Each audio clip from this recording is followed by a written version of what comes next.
तो नमस्कार, स्वागत है आप सभी का एग्ज़ाम धुन में। दोस्तों, सभी प्रतियोगी परीक्षाओं के लिए डेली करंट अफेयर्स की सीरीज चलाई जा रही है विथ स्टैटिक जीके। तो क्लास 3 होने वाली है और ये 3 अप्रैल 2025 के जो करंट अफेयर्स हैं उनको इस वीडियो में कवर किया जाएगा।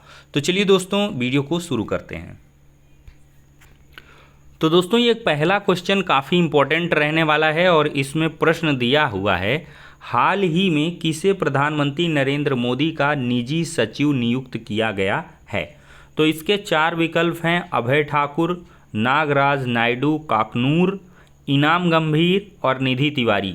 तो इसका दोस्तों जो सही जवाब हो जाएगा ऑप्शन नंबर डी होगा, निधि तिवारी। तो दोस्तों, हाल ही में प्रधानमंत्री नरेंद्र मोदी जी का जो निजी सचिव है, personal secretary of PM Narendra Modi, ये नियुक्त किया गया है निधि तिवारी को। तो नेक्स्ट क्वेश्चन देखते हैं। दोस्तों, दूसरा प्रश्न है, 1 अप्रैल को नीति NCAER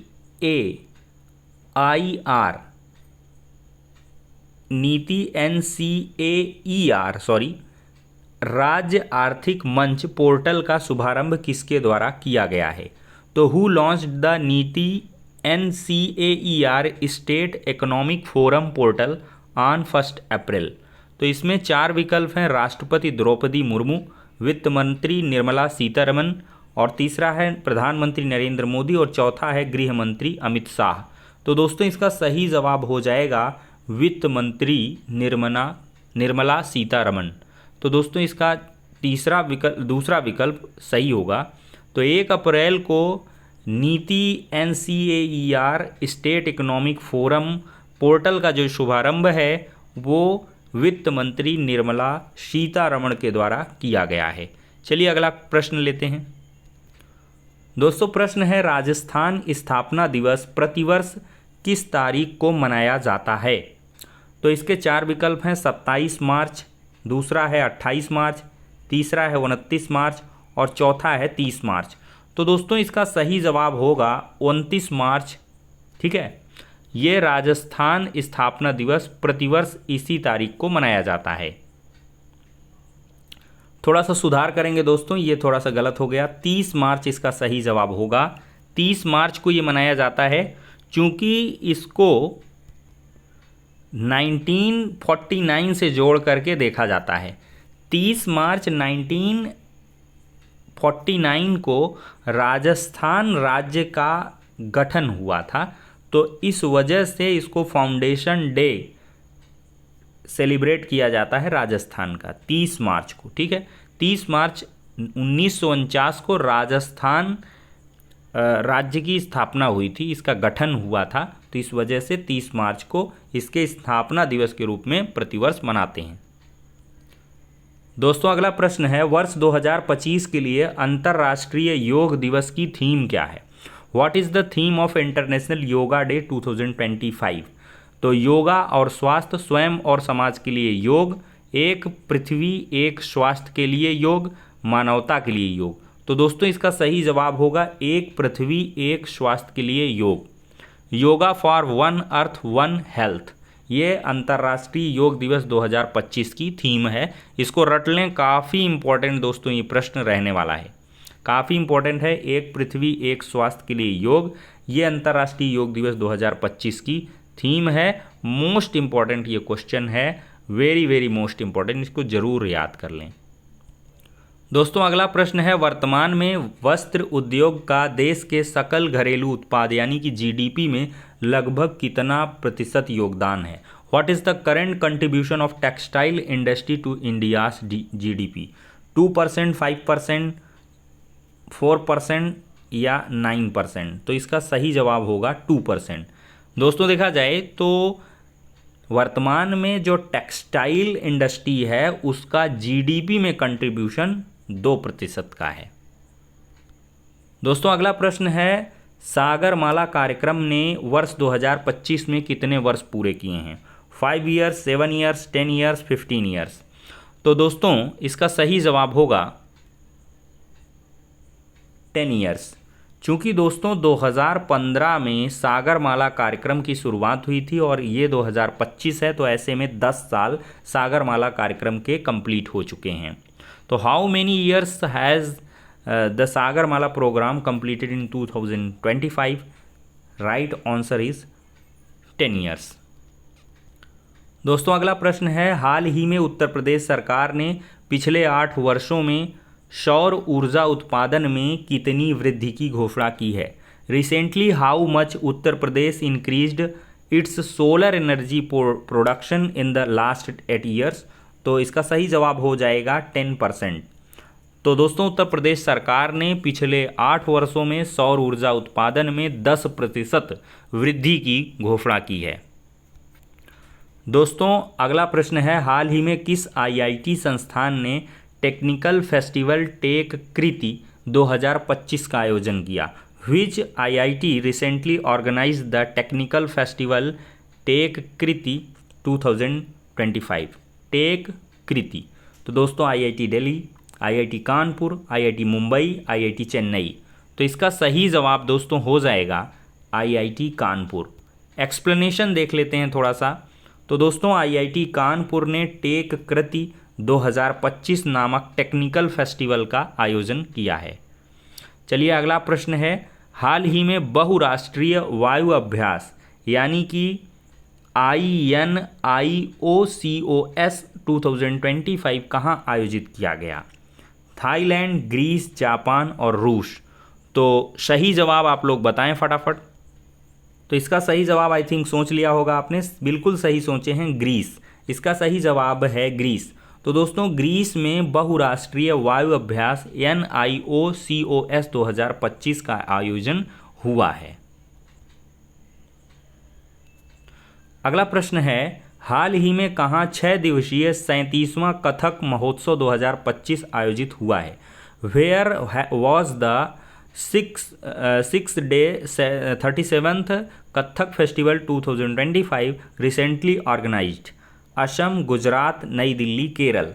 इसका सही जवाब होगा नई दिल्ली। तो दोस्तों नई दिल्ली में 6 दिवसीय 37वां कथक महोत्सव 2025 का आयोजन किया गया है। दोस्तों अगला प्रश्न है, हाल ही में किस तारीख को सार्वभौमिक स्वीकृति दिवस मनाया गया है? On which date was universal acceptance day celebrated recently? 26 March, 27 March, 28 March, 29 March. तो दोस्तों इसका सही जवाब हो जाएगा 28 मार्च। दोस्तों 28 मार्च को सार्वभौमिक स्वीकृति दिवस यानी कि यूनिवर्सल एक्सेप्टेंस डे सेलिब्रेट किया गया है। डेट है 28 मार्च। एक्सप्लेनेशन देखते हैं। तो दोस्तों सार्वभौमिक स्वीकृति दिवस यानी कि यूनिवर्सल एक्सेप्टेंस डे 28 मार्च को मनाया गया है, जिससे डिजिटल समावेश को बढ़ावा देने का उद्देश्य है, जिसके पीछे का जो उद्देश्य है डिजिटल समावेशन को बढ़ावा देना। Universal acceptance day was observed on March 28 to promote digital inclusivity. तो डिजिटल इंक्लूजन जो है उसको बढ़ाने के लिए सार्वभौमिक स्वीकृति दिवस 28 मार्च को मनाया गया। दोस्तों हाल ही में एशिया के किस देश में अंतर्राष्ट्रीय रामायण कॉन्क्लेव का आयोजन किया गया? काफ़ी महत्वपूर्ण प्रश्न है। In which Asian country was the international Ramayana conclave recently organized? India, Russia, Japan, Sri Lanka. अनुमान लगाइए, श्रीलंका है कि इंडिया है कि रसिया है कि जापान है? तो रामायण है, कॉन्क्लेव है, तो जरूर इसका कुछ संबंध श्रीलंका से ही होगा। तो दोस्तों the international Ramayana conclave was held in Sri Lanka to promote the cultural heritage of Ramayana. तो दोस्तों श्रीलंका में अंतर्राष्ट्रीय रामायण कॉन्क्लेव का आयोजन किया गया है, जिससे रामायण की संस्कृति विरासत को बढ़ावा दिया जाए। तो रामायण की सांस्कृतिक विरासत को बढ़ावा देने के लिए श्रीलंका में अंतर्राष्ट्रीय रामायण कॉन्क्लेव का आयोजन किया गया। 13वां प्रश्न है, हाल ही में आरबीआई ने सिक्किम में कौन सी राज्य स्तरीय समन्वय समिति की बैठक आयोजित की? Recently RBI held which state level coordination committee meeting in Sikkim? 5वीं, 6वीं, 7वीं, 8वीं। तो दोस्तों इसका सही जवाब है 8वीं, 8th। तो दोस्तों चलिए एक्सप्लेनेशन देखते हैं। भारतीय रिजर्व बैंक आरबीआई ने सिक्किम में 8वीं राज्य स्तरीय समन्वय समिति यानी कि SLCC की बैठक आयोजित की है। ठीक है, तो the reserve bank of India यानी कि RBI held the 8th state level coordination committee, SLCC का ये फुल फॉर्म है, state level coordination committee meeting in Sikkim. दोस्तों हुरून ग्लोबल रिच लिस्ट 2025 के अनुसार कौन सा शहर एशिया के अरबपतियों की राजधानी बना है? ये काफ़ी महत्वपूर्ण प्रश्न है। हुरून ग्लोबल रिच लिस्ट 2025 आई है, इसके बारे में हमने पिछले वीडियो में चर्चा भी की है। तो दोस्तों अरबपतियों की राजधानी मुंबई बनी है कि संघाई बनी है कि पेरिस बने है कि लंदन बनी है? एक्सप्लेनेशन देख लेते हैं। तो हुरून ग्लोबल रिच लिस्ट 2025 के अनुसार शंघाई जो है ये एशिया में अरबपतियों की सबसे बड़ी संख्या वाला शहर बन गया है। According to Hurun global rich list 2025, Shanghai has become the city with the highest number of billionaires in Asia. दोस्तों हम यहाँ पर पहुँच गए हैं एकदम लास्ट क्वेश्चन की तरफ।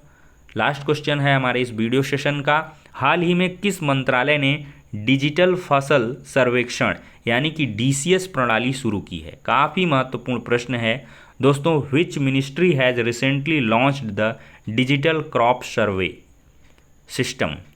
वित्त मंत्रालय, finance minister, ministry of finance, खाद्य प्रसंस्करण उद्योग मंत्रालय यानी कि ministry of food processing industry, सूक्ष्म लघु और मध्यम उद्यम मंत्रालय यानी कि ministry of micro small and medium enterprises, और अगला है कृषि और किसान कल्याण मंत्रालय यानी कि ministry of agriculture and farmers welfare. तो दोस्तों इसका एक्सप्लेनेशन ही डायरेक्ट लिखते हैं। कृषि और किसान कल्याण मंत्रालय ने डिजिटल फसल सर्वेक्षण यानी कि DCS प्रणाली शुरू की है जिससे किसानों के लिए डेटा संग्रहण आसान होगा। The ministry of agriculture and farmers welfare has launched the digital crop survey यानी कि DCS system to facilitate better data collection for farmers. This is also one of the most important question of this video session. काफ़ी महत्वपूर्ण है दोस्तों। कृषि और किसान कल्याण मंत्रालय, इसने दोस्तों हाल ही में डिजिटल फसल सर्वेक्षण यानी कि DCS डिजिटल क्रॉप सर्वे सिस्टम को लॉन्च किया है। काफ़ी महत्वपूर्ण प्रश्न थे दोस्तों। मैं पर्सनली आपको रेकमेंड करूंगा कि 2 से 3 बार वीडियो को देखें और इसकी प्रॉपर नोट्स भी बना लें। आज के क्वेश्चंस सभी बहुत महत्वपूर्ण हैं जो आगे आने वाली प्रतियोगी परीक्षाओं में पूरी तरीके से आने का दावेदार बनते हैं, उसका कॉन्फिडेंस रखते हैं, उसकी क्वालिटी रखते हैं। तो आपको बिल्कुल इनको नोट डाउन करना है, इनको याद करना है और कंठस्थ करना है और लाइक का बटन दबाना है, वीडियो को अपने दोस्तों तक पहुंचाना है, शेयर करना है। दोस्तों मोटिवेशन बने, क्योंकि दहाई में व्यूज़ आ रहे हैं, 10 12 4 6 लोग ही देखते हैं, इंटरेस्टेड हैं। तो हम चाहते हैं कम से कम 100 का तो आंकड़ा पहुँचे, 100 200 400 500 लोग देखें तो हमारा भी मोटिवेशन बढ़े, हम भी थोड़ा और अलग प्रकार के कंटेंट को लाएं करंट अफेयर्स के अंतर्गत ही। तो आशा है, उम्मीद है आपका सपोर्ट, प्यार, स्नेह, आशीर्वाद मिलेगा। तो ठीक है दोस्तों, नेक्स्ट वीडियो में मिलते हैं और तब तक के लिए शुक्रिया, धन्यवाद।